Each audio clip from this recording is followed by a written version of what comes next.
Shane Fero is a dedicated artist.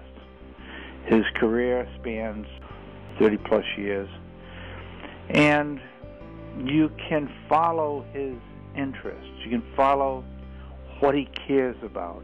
And it's about mythology and nature. Shane Fero is a pioneer in the flame working process. He's a leader in the studio glass movement. Shane's spirit of giving is evident in his involvement with the Glass Arts Society. As president of the Glass Arts Society, he's been very generous with his time. But Shane's career goes beyond glass by virtue of his leadership and his involvement with the Penland School of Craft. Shane and his wife Sally are very committed to the Penland School of Craft, and as a consequence, they're very, very supportive of artists, craftspeople. He's also an educator. So between Shane's studio art making and his education, he touches a lot of lives. Shane has developed a series of birds that I think are among his finest work. They're wonderfully poetic. I think Shane's birds are poetic and uplifting. They're extremely complex. But if you analyze what he's done, it's fascinating for me to understand how he's layered colors and added complexity to his tubing. He blows tubing and decorates it with enamels and powders, and when he's through, he's got a magical bird. I gotta say, Shane Fero is one of the coolest guys I know. I got to know him on kind of a glassblowers convoy over to Lauscha after the Glass Art Society conference in Amsterdam, 2002, and that changed my life forever, and we've been good friends ever since. Shane's one of the few artists who uses crossfires. They use gas and air, no oxygen, and they're primarily used for neon work. They were used an awful lot up until about the 1960s. They're pretty slow though, and you can't do boro with them. Since he obviously doesn't need the whole tube, he's gonna separate the tube into two pieces and get a more manageable length. He does this by pulling a point. He heats the glass, takes it out of the flame, lets it cool for a moment, and then pulls.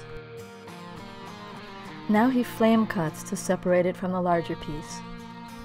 Now that he's got a more manageable piece to work with, he's going to discard the first point and pull a really sturdy new point. You can see that he heats a wider section of tubing, and he doesn't pull it very far. It needs to be nice and strong so it doesn't snap while he's working.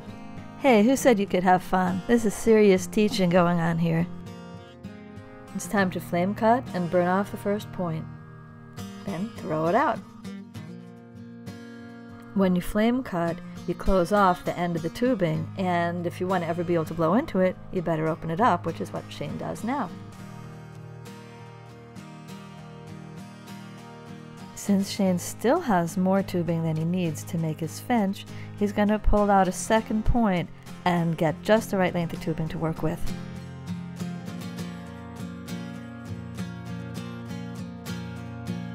If you're ever having trouble pulling points from soft glass tubing, one of the things you probably need to do is to heat a wider section of tubing before you pull. And remember to wait a moment before you pull. And also, you want to remember to rotate the glass all the time, because if you stop rotating the glass, then you're going to end up pulling out flat points, and those won't work at all.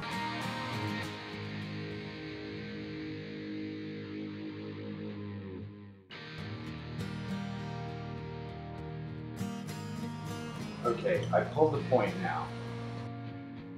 After I straighten the point, I'm going to go over there and I'm going to cover this with probably 3 layers of different colors, powder. So I'm going to be rolling it into powders. And then I'm going to take a rod and stripe it right down the sides. Okay? Yeah. And I'm going to heat that in. Now Shane switches over to a Carlisle CC. He is the only artist I know of that uses a crossfire and a Carlisle CC in tandem like this.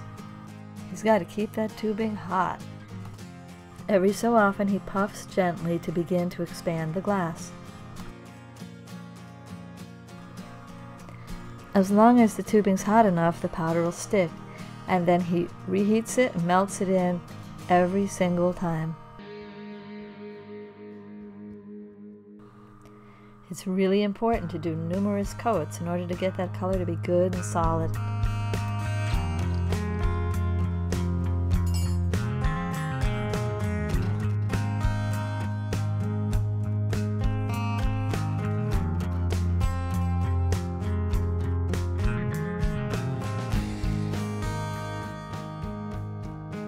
These techniques are totally adapted from Bohemian and Laotian techniques, just contemporized. So really, I'm following a tradition. But this is the tradition that I'm following. And, you know, this is the thing that I was taught. I was taught to make some blown animals, blown birds and things.